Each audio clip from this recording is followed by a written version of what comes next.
Good morning.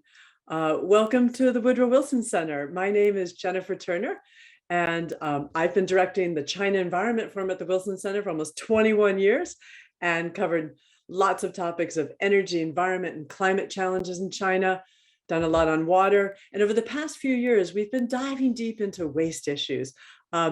First, we did sludge and food waste, and now we are deep into plastics. We have a project that we started about a year and a half ago called Turning the Tide on Plastics in Asia. And it's an initiative we're doing with the Institute of Developing Economies in Japan with support of the Japan Foundation's Global Partnership, Center for Global Partnership. Today, we are going to have a fun meeting. I'm excited about it because it's going to focus a lot about what's happening at the local government level in China. It's called Waste Management in the Shadows in China. Now, for about 40 years, China has been the world's recycling bin, importing waste, including plastics, to use as cheap feedstocks for Chinese manufacturing.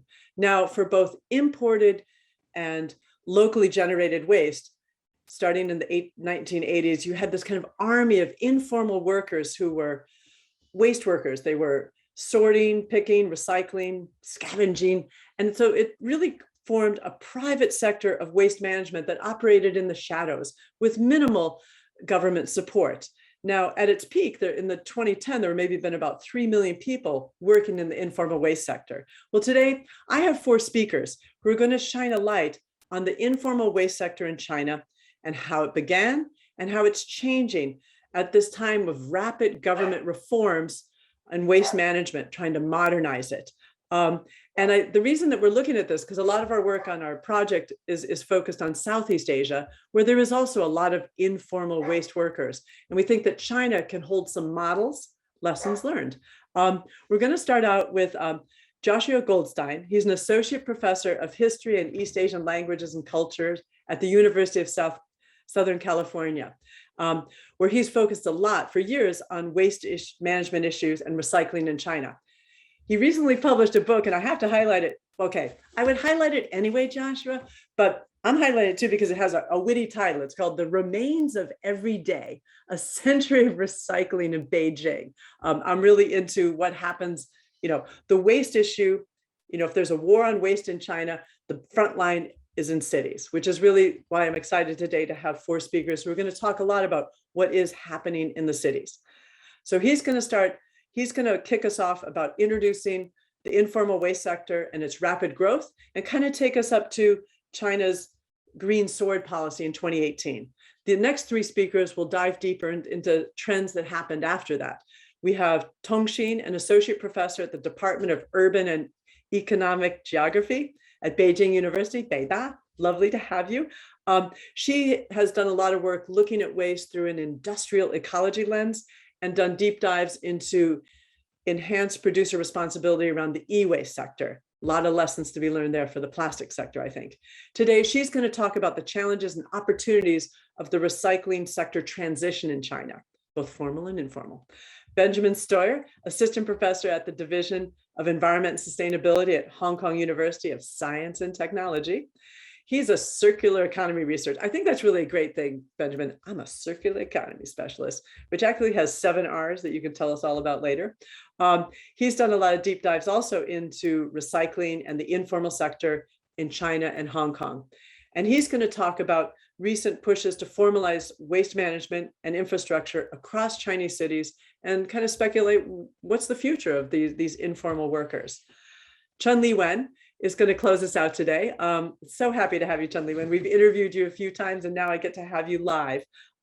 She's the co-founder of the NGO Zero Waste Village, where most recently she's been doing a lot of work with her team in trying to help develop waste sorting practices in rural China. Not an easy challenge. But today, most of her presentation is going to focus on insights into the recycling sector in Guangdong that's being reinvented after the green sword policy. Now, in the Q&A, which you can submit questions via Twitter, Wilson @WilsonCEF, or if you look under the webinar, you'll see an email from my colleague Solange. Send an email, say who you are, give us difficult questions. And some of those questions, I know I'm going to be interested probably in having Li Wen talk a little more about what's happening in rural China. But all right, I'm going to ask Joshua to share his screen. And this is a casual conversation among friends. These four people all know each other. I knew Li Wen, and then I met Benjamin, and suddenly that created this cool meeting today. So Joshua at the very bottom on the green. Yeah. Oh God. Yeah, just at the very bottom where it says share screen, the green square. We're good. There we go. We got it. There we go. Finally. Okay. I am so sorry for the delay. Thank you so much for having me. I'm delighted to be with these people that are so smart and wonderful. And I apologize for some very certain incoherence as I go forward, because I tried to do way more than I should for this short slot. I guess the question I'm supposed to try to answer, look at is, what can we learn from the 1980s to 2018 that tells us about the current situation today with waste management reforms in China? And there we go. But I'm going to start with this picture of Wenan in 2007, because I think it just is a reminder of probably why we're all here on some level, right? This horrible plastic pollution problem that exists with plastic recycling. It's now moved to Southeast Asia, but it was a big problem in China, and is one of the reasons for all of these reforms right now. Wenan was the North China plastic recycling capital. There were over 10,000 businesses that were handling plastic scrap. It started out in the 80s and 90s, sourcing entirely from Chinese sources. And then around 2000, foreign scrap started coming in. But even at its peak in 2007, the vast majority of plastic, about half the plastics at least, were still domestic. So it was a mix of domestic and foreign sourced plastic. So we're talking in the order of millions of tons per year, employing over 100,000 people in 10,000 or so industries. And I think when we look at this kind of picture, we immediately these days draw a couple of conclusions. One is that, if there's foreign waste there coming from the US or EU, that's terrible, and that what we should do is ban the flow of those scraps abroad. And the second one is that the people who are doing this work must be low tech, kind of primitive in their technology, irresponsible, and doing really bad work. And I think both of those conclusions actually, I would say, are assumptions.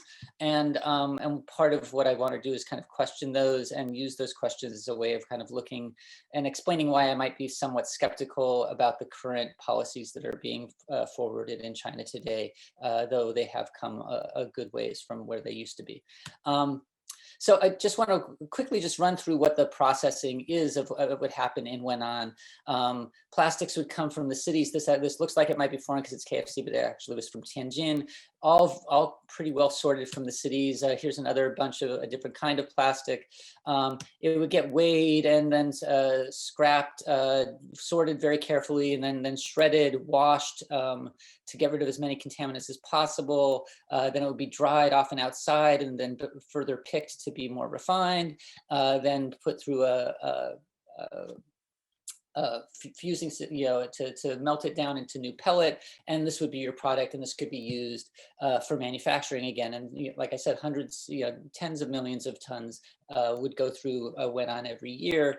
And also Wenan became the center of manufacturing machines to do all of this. So why do I throw all of this out there to you? Because I hope that from these pictures you can see there's a lot of skill actually involved in almost every level of this process, right?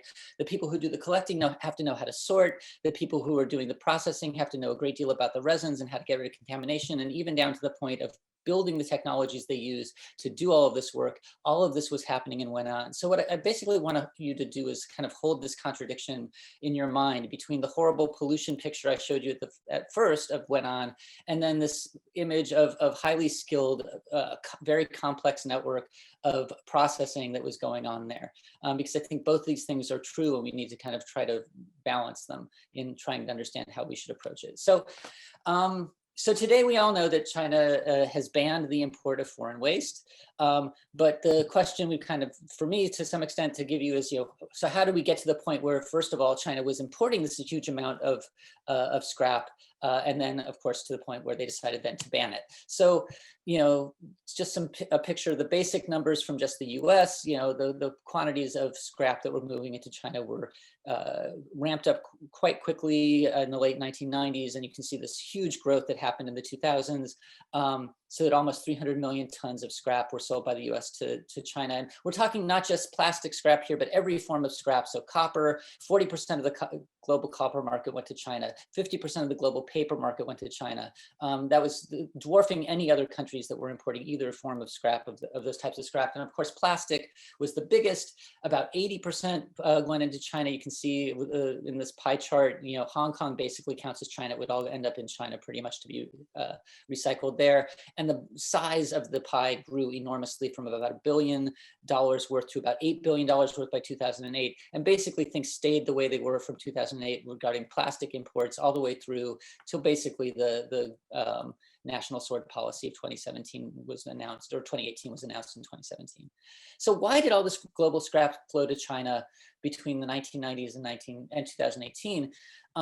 Well, because first of all, scrap goes to where manufacturing is, and because Chinese buyers paid the highest price. This wasn't some sort of weird magic that was happening or dumping that was happening. This was Chinese buyers paying the price to bring the plastic to China. But what was it that made it possible that China could pay such high prices and make it reasonable to ship hundreds of millions of tons of low value materials halfway around the globe? I'm going to really cut quickly through the meaning, the reasons for this, because I don't really have time to go into them deeply. One is the backhaul. Basically, shipping containers were coming in huge numbers from China to the US full of goods and going back empty. And the shipping companies, to fill up their backhaul on that return trip, charged very low freight prices. And that meant that scrap could go back to China at incredibly low rates, even lower than it took to ship scrap across the US. So it became cheaper to send your scrap to China than to a neighboring state. And the other huge reason, obviously, was the cheap labor, right? In 2002, the Chinese labor was 4 cents on the dollar to the US, it was 20 cents on the dollar to Mexico, and 30 plus cents on the dollar to Brazil. So a huge amount of cheap labor, and you need all of that for sorting and cleaning and processing scrap, obviously.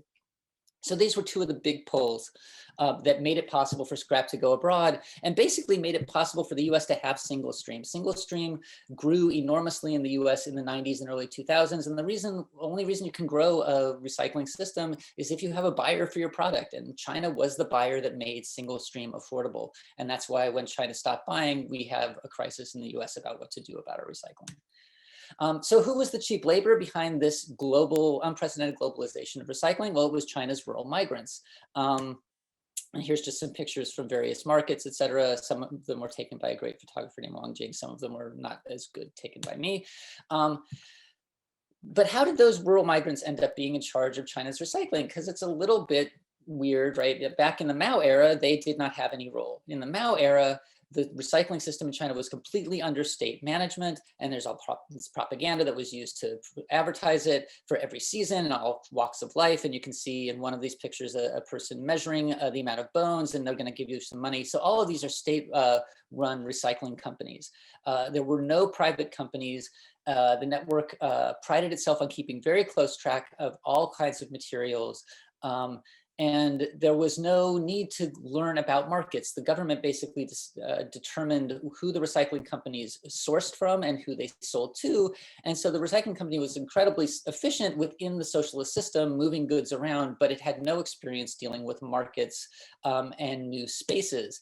And what happened in the 1980s, of course, was under the reforms, a huge number of new spaces started opening up in the cities. And these spaces were huge outpouring outlets of new kinds of waste, right? So all kinds of stalls to buy things at, convenience stores that sold all kinds of stuff, fast food, and then a huge amount of construction. And the construction obviously came with destruction and all kinds of rebar and metals, et cetera. And these were huge waste mines, and the state-run system had no idea how to deal with it. They had no experience in going out to look for stuff or marketing and any, providing services.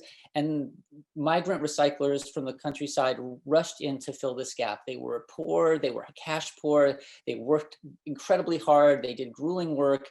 And at first you would think, well, this is not work that takes that much education, et cetera, and it didn't, but they actually over the years built enormous amounts of skill, and they didn't just provide the labor for this globalizing system, they provided basically the management for it as well through their knowledge that they learned about markets, about materials, about processing. They weren't just the workers that made the globalization of the waste trades happen. They were the managers and controllers who monopolized the global waste trade that made your single stream possible. And these are some pictures from 2000 of the kinds of markets and collection that was going on. Here's a great map that Tongxin did in a piece of research earlier that shows what was going on, because the state system did not just back down and not do anything about the rise of the migrant recyclers. They tried to deal with them. And one of the main ways was by eliminating their markets. So you can see in this map, Tongxin showed how one community had to keep migrating further and further out as their markets were demolished beginning in the 1990s. Another example of this kind of thing was in Chaoyang district. They tried in 1997 to destroy all markets. They destroyed 100 different markets and stalls of informal recyclers. But at the end, their report said, well, only more of them appeared despite all of our efforts. So eventually this idea of eliminating markets was given up on.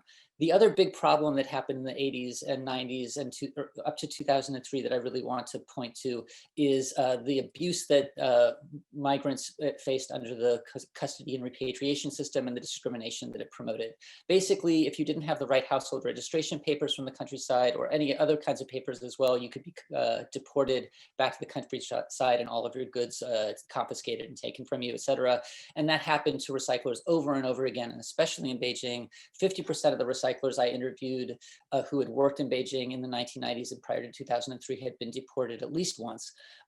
So you're constantly moving, you're constantly having your goods confiscated, you're constantly getting harassed by the cops. And by the way, the custody and repatriation was also quite violent. It was eventually ended in 2003 because they beat somebody to death who hadn't brought his papers with him, a guy named Sun Zhigang. And that finally ended that system. So it was a highly violent kind of harassment that could happen. But despite all of that, the migrant recyclers thrived. They worked incredibly hard for small amounts of money and ended up basically taking almost everything they could out of that was recyclable out of the waste stream, probably reducing waste costs for the cities like Beijing by 30% because they removed so much waste from it, and providing huge amounts of recyclable material for industry, and also making enough money to take care of themselves and their families back at home. So here's just one example I want to give of the kinds of discriminatory thinking that shaped policy in the 90s and early 2000s. And this is from a piece in Renewable Resources Research in 2000, describing migrant recyclers. It says their cultural quality is low, Suzhou D, 80% are peasants. They are motivated by personal profit, and their unlawful and undisciplined behavior seriously disrupts the safety and economic order of our city's capital. Migrant populations mingle here, giving rise to grave and despicable situations. The district authorities ceaselessly chase them away and they ceaselessly reemerge. There are none who do not engage in casual theft, deal in stolen goods. Their criminal activities are endless. Right, so this is a policy paper that basically criminalizes all informal migrant recyclers. And this attitude, I hate to say, I do think has changed a great deal. And I think that's one of the great things we'll hear about from Ben and Tongxin, is that there's been some movement here. And this is not the attitude toward the informal sector that remains, but I remain wary to some extent of what's happening based on this history. Just to give you a couple of examples of why. So things got better, and then I'll finally shut up, I'm going too long. Things got better in 2003 when the custody repatriation system was ended. And also, as I said, the governments realized that eliminating these markets was not working. So they started to permit the markets to happen. And between 2003 and 2011 or 13 or so, it was that's the huge boom in recycling in domestic China. And this is one picture of one of these large markets that lasted for a while. But that doesn't mean the informal sector was ever given formal status or protected, so that during big events in Beijing, for example, like the Olympics, you could simply summarily demolish a market whose bosses did not have good connections if that was desired by the government, right? So there was still no protection for the informal sector. That's one example of maybe the attitudes not changing all that much. Another example that I'll just give you anecdotally, one of the people I know best in the recycling sector, who started working in 1990 in Beijing and worked all the way through 2017 and was extremely successful. He weathered many demolitions of his markets and moving and being deported, et cetera. And he never stopped working until around 2016, 2017, when he felt that the criminalization that was happening to and the kinds of crackdown that would happen to him if he was caught were so bad that he stopped, right? So, so despite the change in much rhetoric about the treatment of the informal sector, I think there might be less reality, and the reality might be, it's a little harsher, at least in Beijing. Finally, this is a quote from a person who is charged with actually trying to bring the informal sector workers into the formal sector in 2019. This guy named Mei Tao. It's a quote from a Shanghai news article. So Mei Tao, responsible for merge projects in Shanghai's Hongqiao district, says in the future they will absorb a portion of roving recyclers, the informal sector. The transformation from junk kings to regular army is a step toward the recycling of renewable resources. Those we absorb will be equipped with electric tricycle carts. They will have formal logos. And if some residents call them, they will go directly to their communities. Everything will be according to formal standards. Now, this is maybe a nice idea, but I think it gets across what is really perhaps missing in the policy approach to the informal sector still. I think what's one of the great breakthroughs is a recognition that the informal sector was incredibly efficient. And the reason for that efficiency was that they had a huge amount of knowledge and skill and a network of great amount that was able to mobilize that knowledge and skill that's invaluable, and everybody needs to learn from it. I think the thing that's been missing, and maybe is still missing, is the recognition that the thing that motivates those people to do their work and have that skill is their stake in the system, that they are not proletariats. They don't just work as service people for a company. They are entrepreneurs who do it for themselves, even if it's just controlling the cardboard that they collect on the back of their trike or the goods in their small stall. They're making all kinds of business decisions every day. And those are the decisions that determine that this system will work as efficiently as it does. And if we try to somehow separate their knowledge from their actions and their selves and their humanity, I think we might still not be able to make the system better, more efficient, or more humane. And I will shut up. I'm sorry, it goes too long. Thank you a lot. That was fabulous. I mean, seriously, I've read some things, but you in under 10 minutes have painted an amazing picture of what is really happening in that sector. Is the screen okay? Oh, yeah, just finish. There we go. We got it. It was, I think that was at our end. Thank you so much. That was really fabulous storytelling and give a much deeper picture. And just, again, the whole object of the meeting is to shine a light on what happened here. I'm going to think of it like a relay at the Olympics. We're going to pass the baton to Tongxin to pick up the race story about, yeah, if you could share your screen to talk more about, what happened after. Yes, thank you, Chair, and thank you, Josh. Nice to see you again. And yes, Josh has told us, shared us what happened before and how the informal the recycling sector evolved in last century or half century. And actually, things changed a lot in recent years.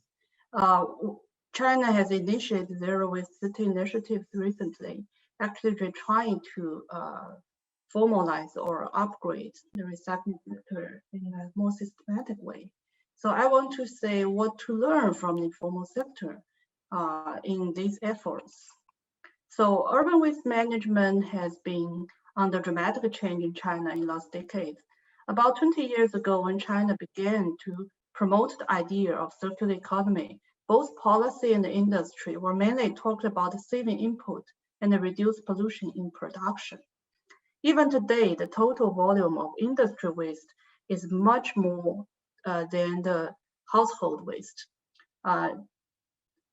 However, contrast to the stagnant growth of industry waste, the household waste generation nearly doubled in less than 20 years and keeps growing quickly. So the investment has been devoted to the building of modern waste disposal facilities, increased quickly, like incineration and the sanitary landfills, which brought not only financial burden to local government, but increasing them, not in my home backyard, conflicts in many cities. So in order to tackle the waste issue in a more systematic way, China initiated the Zero Waste City pilot programs in 2019. After the ban on importing foreign waste and more restricts on the illegal dumping throughout the country, 10 cities from different regions were selected as pilots. The aim is to reduce waste generation, facilitate recycling, and to treat solid waste in an environmental sound manner. And actually, the target of this pilot program is to build replicable models for the cities that are applicable to most of cities in China. In 2020, 46 key cities are pioneered in waste sorting at source in China. So they standardized the municipal infrastructure and the sorting facilities in communications was built to support the four-stream waste separation, namely food waste, recyclable waste, toxic waste, and the residues. With all the efforts to rebuild a circular economy system towards zero waste city, what can we learn from the,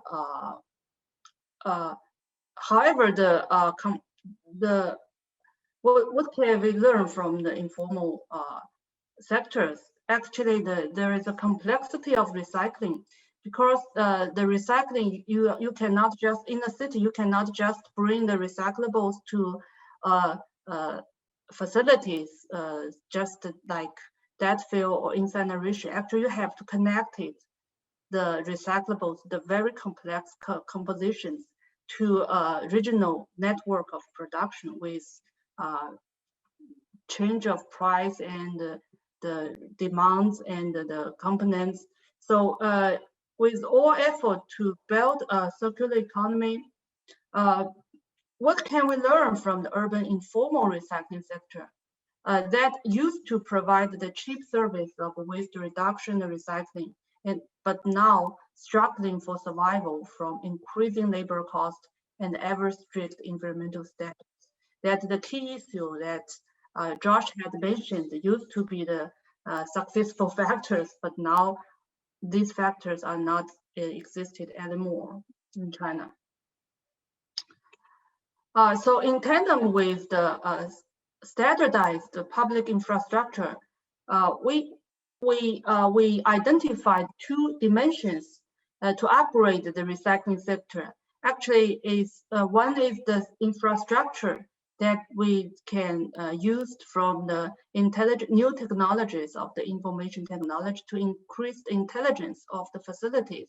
And on the other side, the most important part of the informal sector is the interpersonal communications, including the connection, the communications between the collectors and households, and also along the whole supply chain that can share the information and the knowledge quickly through the dynamics of the recycling businesses.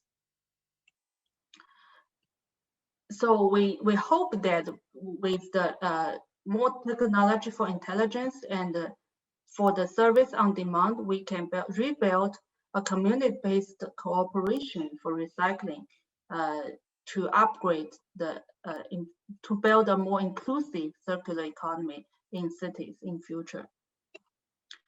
So in tandem with the standardized public infrastructure, we can see a lot of new business models are emerging, targeting the waste sorting behavior of residential households.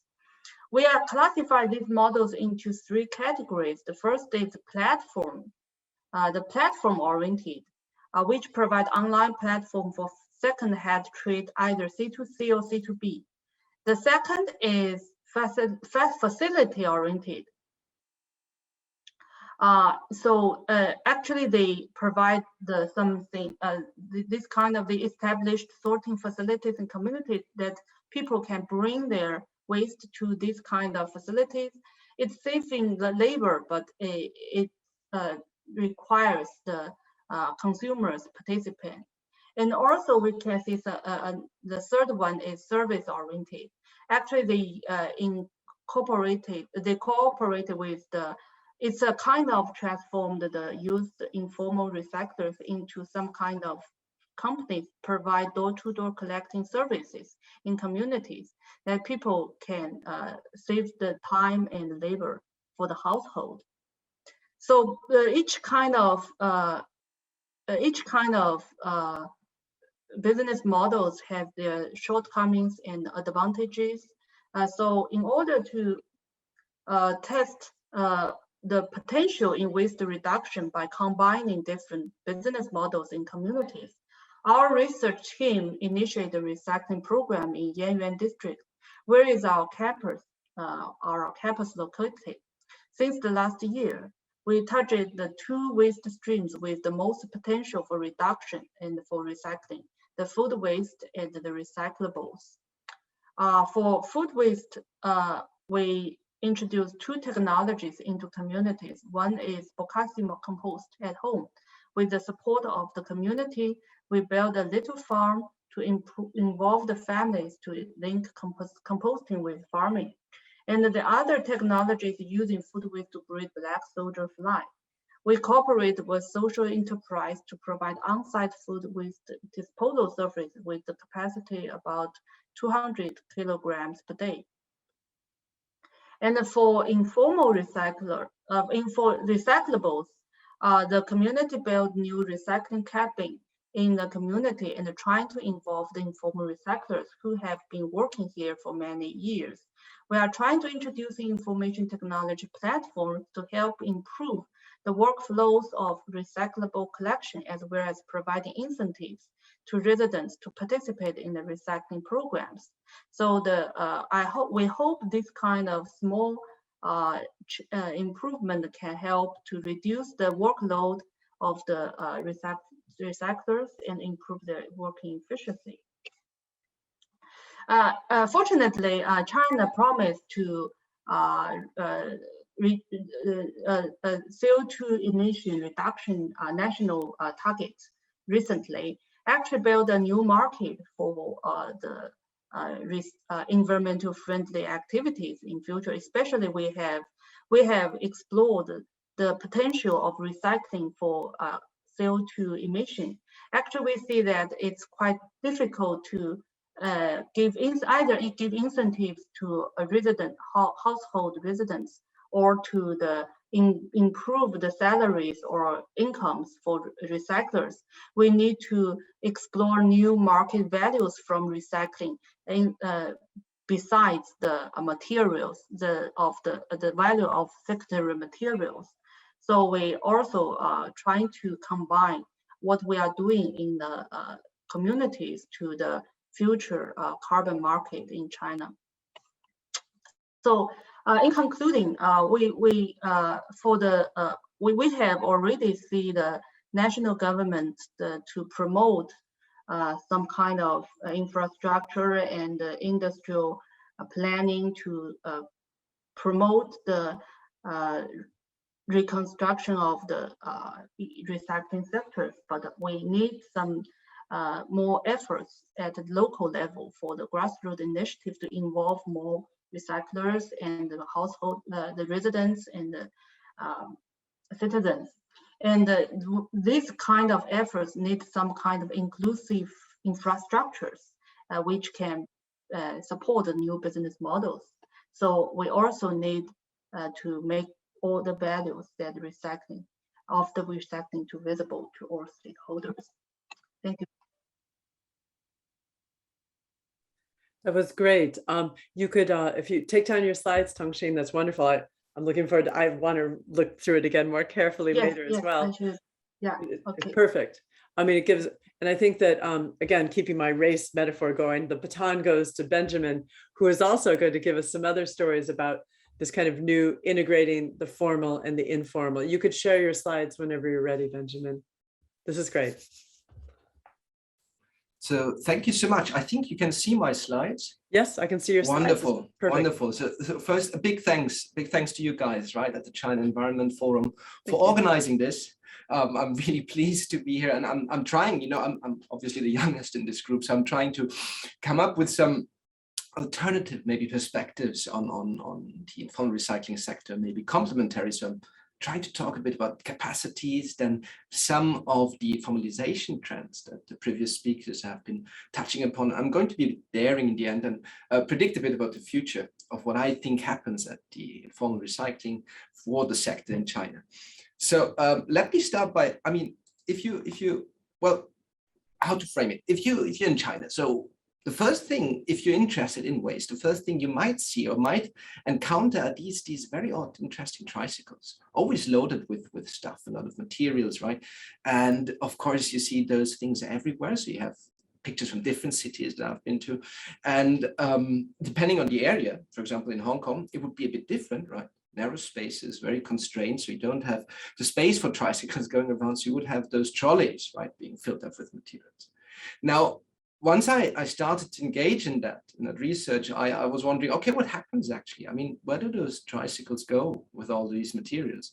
And for household recyclables, right, you'd see that tricycles go to meeting points, they transfer the material to a guy who's a bigger truck and who possibly then has a, well, pre-processing area, pre-processing yard.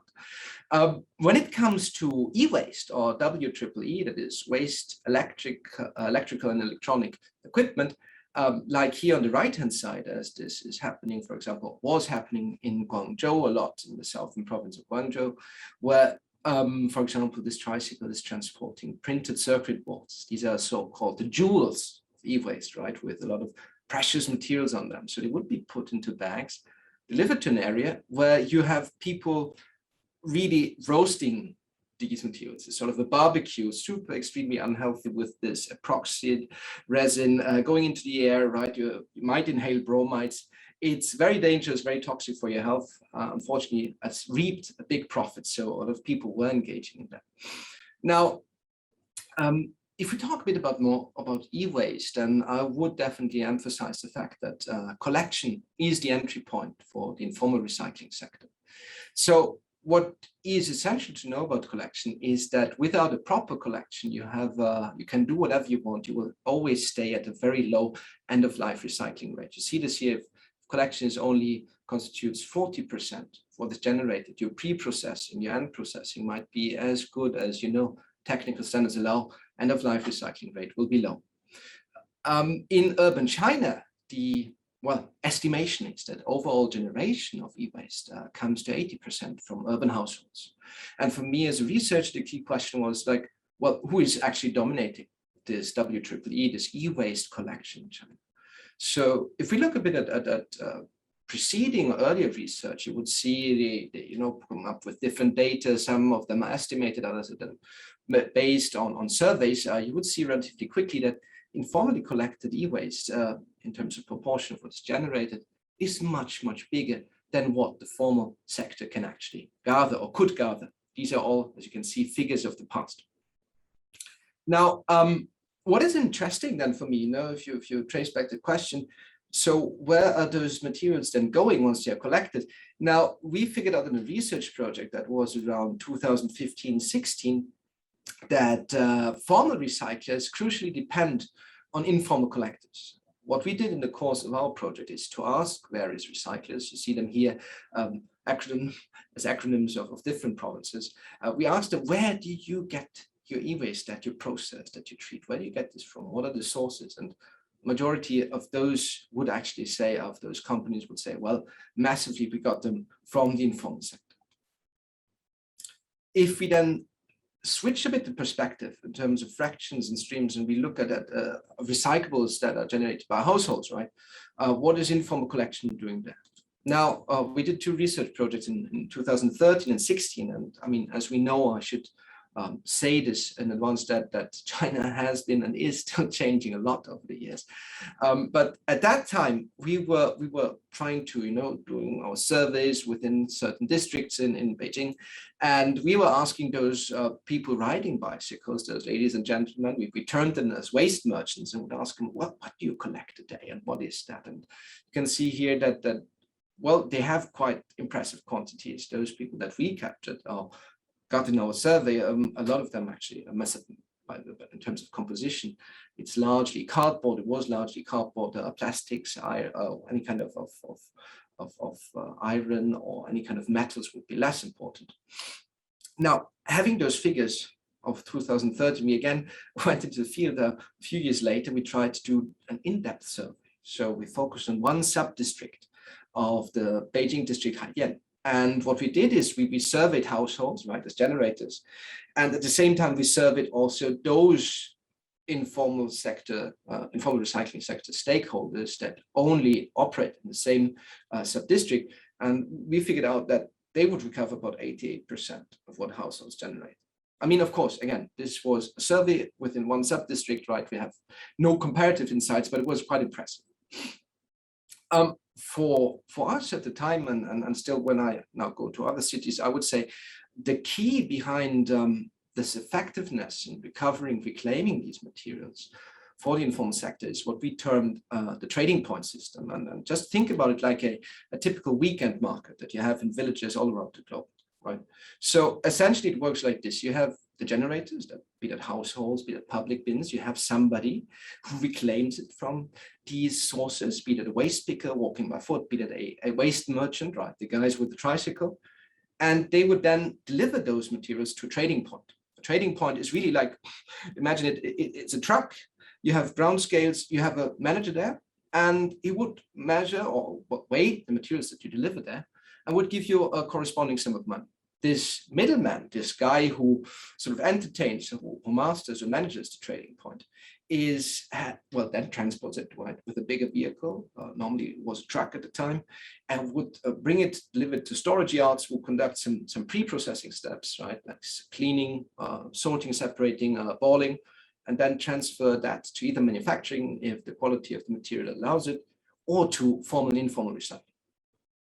Now, of course, I mean, it was always clear, right, that those things that happen under the shadows, as you so nicely themed it, of course, the government would respond to that. And we have different response levels. If you compare local governments, that would be municipalities, provinces, and central government stakeholders. Now, at the local government, what is quite visible is that in terms of measures and regulations, that prohibition and formalization sort of constitute the majority of approaches towards the informal recycling sector. What I did here in this graphic is basically to look at all kinds of legal documents, right? You find them in repositories online, and see, look into those documents and figure out, are they talking anything about waste collection, informal sector, and then figure out in which context, that is qualitatively, do they actually address these stakeholders. But you see, overall, it's rather a negative, a prohibitive stance. On the other hand, you have central government stakeholders, right? The Ministry of Commerce, the State Council, who have the respective interests when it comes to recycling. And here you see that, for example, the Ministry of Commerce rather tends to, present a more integrative approach. Quite interestingly, in 2016, for example, they said, well, yes, there is this informal recycling sector. Yes, there are quite a lot. We need to sort of get them into our system, and we should make full use of their activities. Now, the recent dynamic has been, I think Professor Tung and also Josh have been referring to that, is that there are a lot of recycling pilots going on in China at the moment. A lot of them are triggered by launched by the Ministry of Commerce. And also Xi Jinping personally has actually emphasized the need to improve household waste recovery.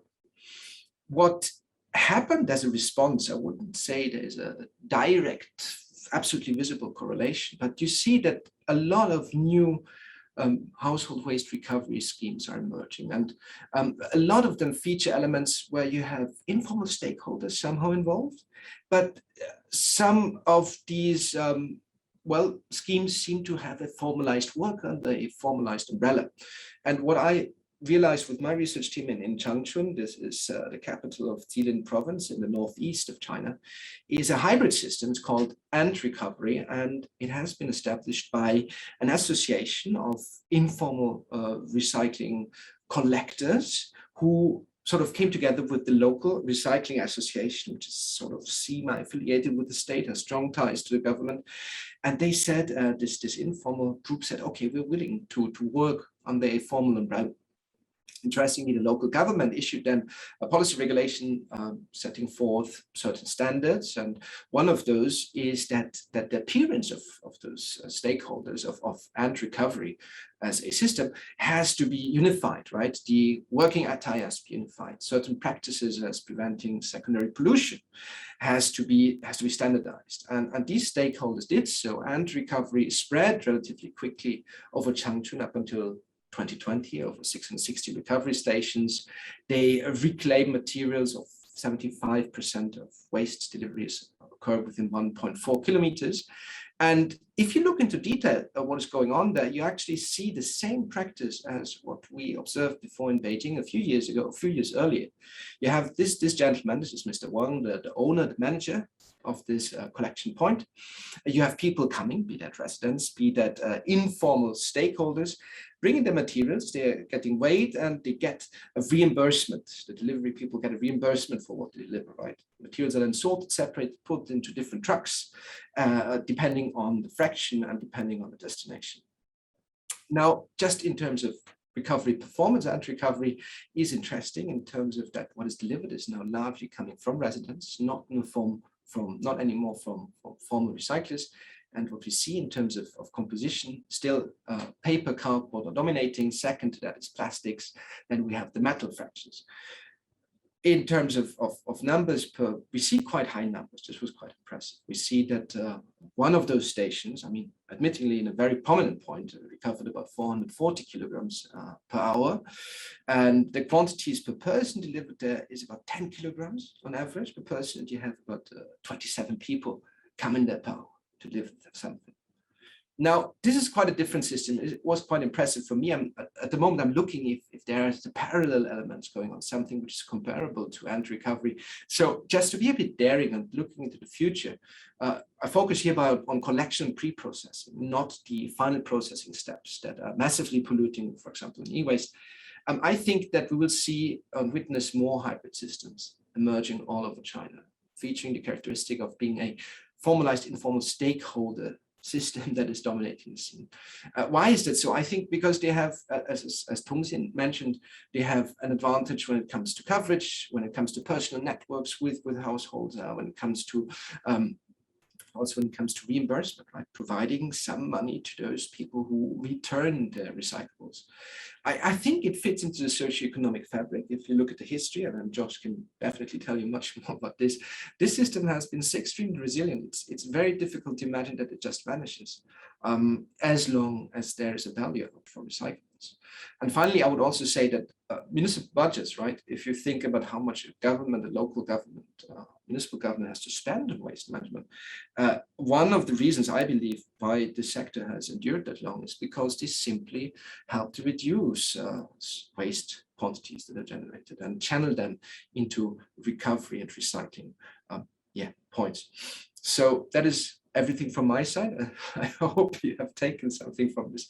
I'm of course looking forward to your questions. Thanks. That's great. So we're going to have broader Q&A, but just quick, because I was just looking at your slide in Changchun with the ant recovery, cute logo too, by the way. What would you guess is the actual like recycling rate like from Changchun, because they've collected, they've sorted, because we say in the US that we're maybe recycling 9% of our plastic waste. I mean, what do I'm kind of wondering like how much of the plastic waste are they actually capturing? And keep in mind the rest of you, I'll be asking this question about your respective cities. Okay. Do you want to answer now or later? What do you think? It's tricky. Look, all right, we'll wait for the Q&A. Yes. Go for the Q&A. Because I'm an American. I want simple, quick answers. Okay, but think about that. Everyone think about that because I simply note it because there's an official target that China's going to reach a 30% recycling rate. And I'm like, Do we even know how much we're recycling? There's that. All right, we'll move on. So thank you, Benjamin. That was lovely. Chen-Li Wen, could you bring your slides up? And now we're going to switch our focus. So we've talked about Beijing a fair amount. We've got Changchun and just broader trends. And now we're going down south into Guangdong. Oh, sorry, let me see. Yeah, take your time. I know sometimes the tech is good until the buttons don't work for us. Just the green square at the bottom. Sorry. Yeah, no problem. mean, let me. Oh, okay. I need to reopen it. Yeah, no, I've done that too, where it's like I lose how can my PowerPoint hide so efficiently on my screen? Okay, There we go. There we go. Yeah. Perfect. And just full screen and we got it. Thank you. All right. The floor is yours. So I think something about like two terms, how they focus on imported plastics, maybe even before 1990s. One term I think people are very familiar with is 鲑鱼. Actually, what I have done in Beijing drove me eventually to Guangdong, because from 2006, I made a little study about the EWaste in Beijing, and I know that 鲑鱼is the end of pipe where all the disposable part will be handled there. So I visited 鲑鱼in 2017, and just in the beginning of the ban. And when I was in 鲑鱼, I found that actually 鲑鱼is not only the end of the e-waste, but also a large part of the plastics, not only imported, but domestic plastic ended up there. And I talked with some people and found that they told me more than 50% of plastic are handled in 鲑鱼, and the other term called 佛山, 杏坛 in 佛山 are actually from, imported. And 佛山 is more focused on trade, and 鲑鱼is more on processing, but they do have both. But when I visited the two terms, they are actually not only, they handle all kinds of imported plastics, including post-consumer, commercial, and also from the industrial sectors. And I think one point is that very important, 鲑鱼 is these two terms are very close to, they all have they both have the history of recycling even before the import, such as in 鲑鱼 is there's a recycling history started in before 1970s. So they have a long history for recycling. And then when I visited 鲑鱼 and 佛山, I found that e-waste, plastic dismantled from e-waste are also ended up here. And they were, I think the left photo you could see, this is a part of I think it's, I'm sure it's a US brand, right? And the right photo is about like piles of bales from the dismantled plastics, plastic from dismantled e-waste. And also here, I found that different. First, I should say that this is our industrial parks, but it's not so formalized. We call it government controlled. It's in Foshan, and all the workshops are actually family based. And I found different families run their stores, and their plastic either comes from like specifically from one country, such as this store, they focus on the plastic imported from Japan. And here is how they work.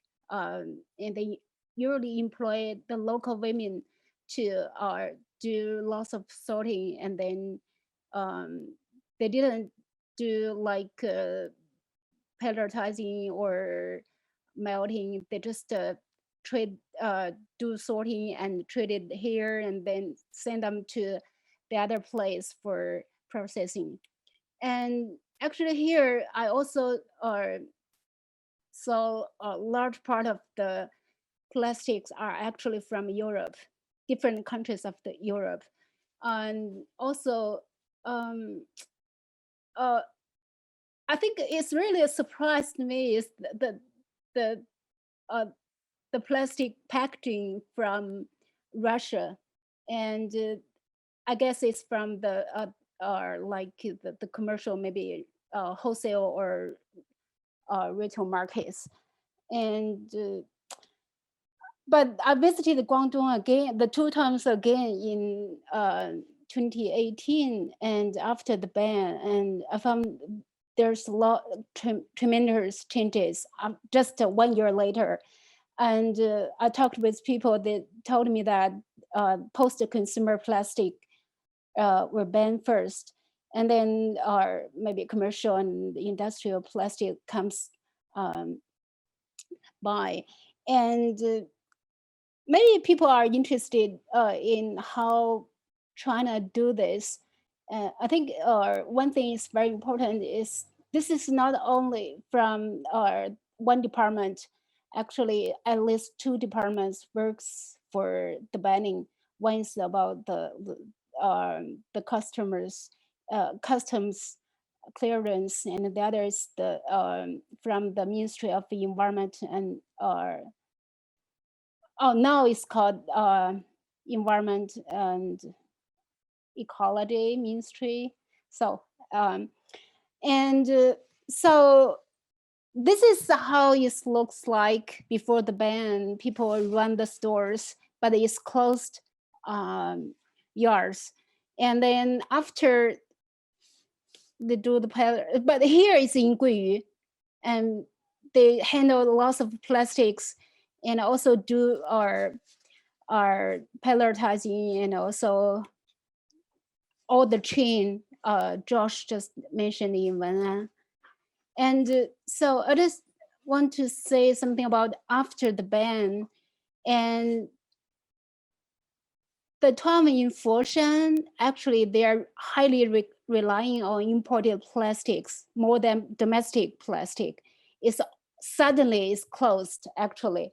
And you could see that here all the doors were closed, and people told me that because you couldn't open your door, otherwise the government will check you or maybe force you to leave. But this is a very interesting employment offer, and they plan to employ 4 people, but they need to work in Vietnam. And so this is just happened, I mean, after the ban. And very quickly, the people who once worked here moved to Southeast Asian countries. And I also saw other advertisement like this. But the other thing very interesting is like this. And very quickly, they moved on, and they closed their workshops, and all the workshops in this town were empty. And so the landlords started to re-renting their shops. It's all everywhere. It's every house is like this. So I think it's very important. The other thing is, after the ban, we need to notice it that I talked with some runners. They told me that they usually have 3 choices. One is they either shut down their business or they move to other countries such as Vietnam or Indonesia or even Bangkok. Or I think the third option is they turning to import virgin plastics. This is something maybe people don't know so much about this, but I'm not clear how many people go to choose different channels.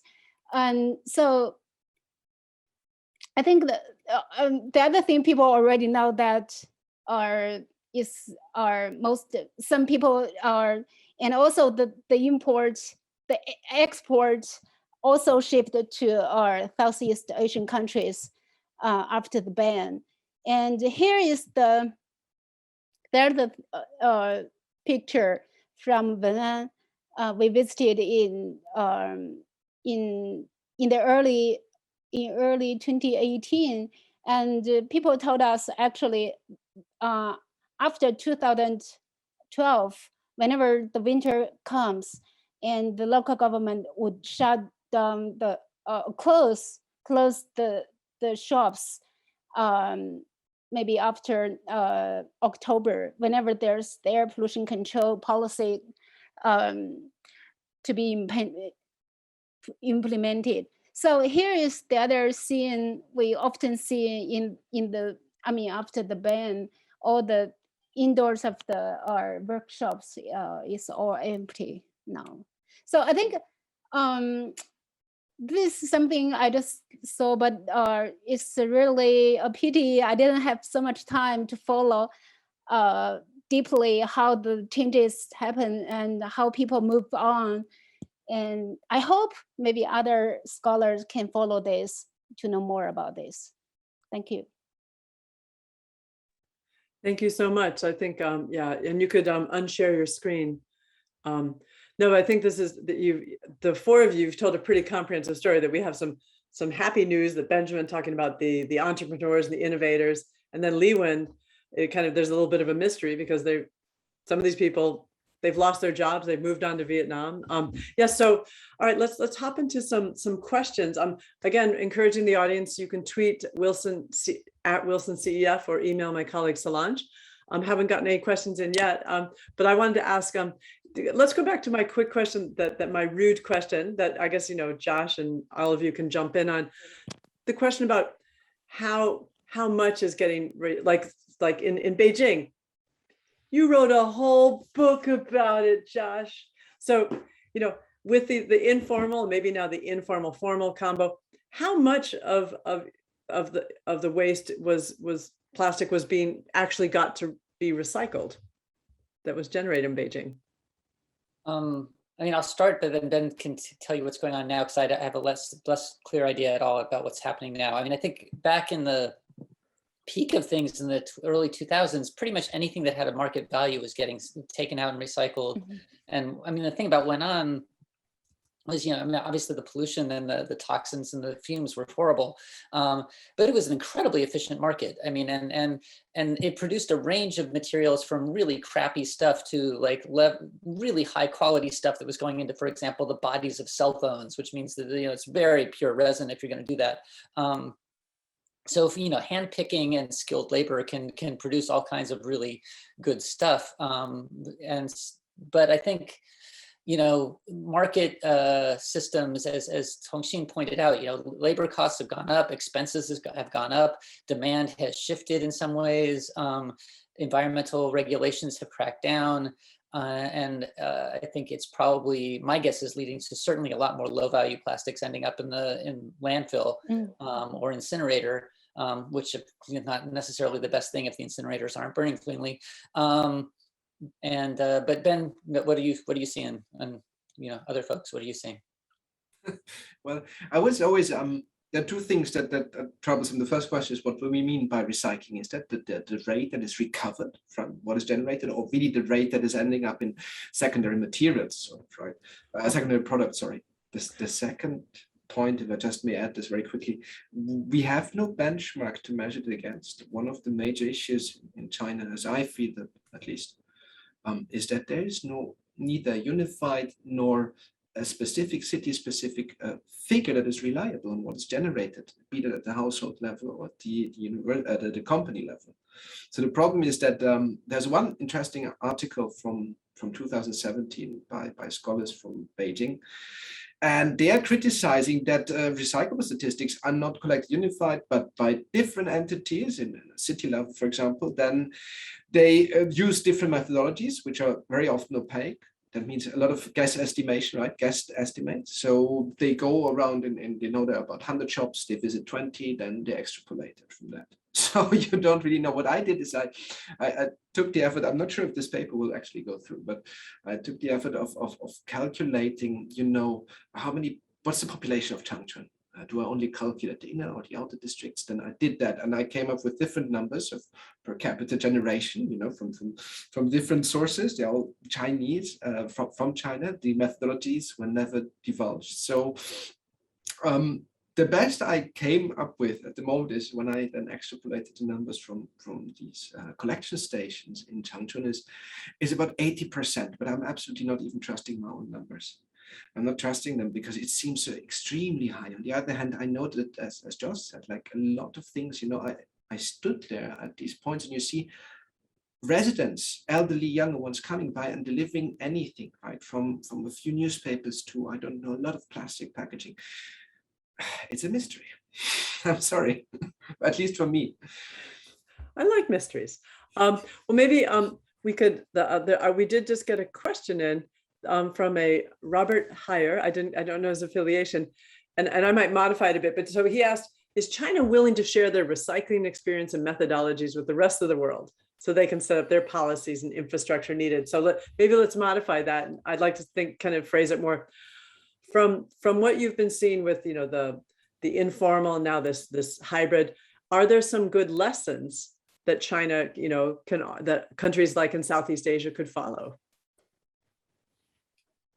Yeah, if you ask me, I would say yes. I think there are good lessons. The question is that what China, well, if I may put it like this, is that what the government would like you to see? So if I go to conference in China, I think what I do and what I guess Josh does and what Tongxin does, maybe please correct me if I'm wrong, and Li Wen does, is not the main attraction of what you see at conferences. At conferences, normally you see the highly technological, advanced and versed approaches and those things, but they deal more with I would say more at the abstract level. So this is something that I would say the Chinese government wants to promote, less the experiences they have, although they are very valuable with the informal recycling sector. May I just, one more word is not to generalize here, but the experience of local stakeholders, local people who work for ecology and environmental protection bureaus at the local level, they vary a lot. Some of them embrace informal recycling sector activities, others are very much against it. Depends very much on the stream you're talking about, depends very much on, the size of informal stakeholders. So it's a very, very, very broad picture. Just one add on to that. When you do see them coming together, is there any kind of matchmaker that made this happen? Was it like an NGO, or do you think it's someone in the informal had good guanxi? I mean, I'm just kind of curious about how they're coming together. And I'm getting a bunch of questions coming in, so be short. Can I be really quick and just say, the Chinese research in Beijing, I think, showed an example where it was completely unintentional. The formal sector tried to get into the e-waste business. They were completely incompetent about it. But what they did do was give money for every item that was brought in. So they would buy the TV for a certain amount, they'd buy a refrigerator for the certain amount. What ended up happening was the informal sector folks would do all the collecting. They would sort through the stuff. They would take the stuff that was repairable and keep it so they could make money and also reuse stuff. And then they would send all the stuff that couldn't be reused finally to the formal sector. So it was incredibly efficient, completely unplanned. And in fact, when it happened, the companies that were trying to get involved wanted to stop the informal sectors to some extent from doing that because they wanted to do collection themselves, even though the system was working. Speaking of which, how the system's working, we got a question from Neil Goldberg at Yale, who said, can you talk a little bit more about how informal recyclers organize amongst themselves, like for the routes. It's from Neil Goldberg from Yale. I don't know, either Josh or Li Wen. I mean, how do they actually organize themselves to be, you all have mentioned they've been very efficient. Yeah, this is a very efficient commercial, it's commodity chain. And so people connect each other through the market. So I think how people from the community, collectors in the community knows the prices, because every day they send their materials to the trade markets, and they get information from they get the price information from the middleman, and then they are very quickly they react to the next day, maybe when they do collection, they change the prices. And so the middleman will send their materials to the processing centers outside of Beijing. So every day people know the changes, and this is a very efficient commodity chain. But I want to add something about plastic. I think one thing we need to know is the changes of the consumption of plastic in China, because even compared to 10 years ago, now not only in cities but also in the countryside, people consume more and more plastics. That includes the changes of the shopping models, such as the tremendous increase in online shopping that really changed with the streams in China, particular to the plastics. And I think one thing is very stressful for me is that even 10 years ago, when I first went to the market, the trade market, I noticed people still collect lots of food delivery, food packaging or plastic boxing. But even I think maybe not 10 years later, but even between maybe 2015 or 16, people stopped doing that. And but at the same time, we could see the large increase of the food delivery system. Even the quality of the packaging is much better than before.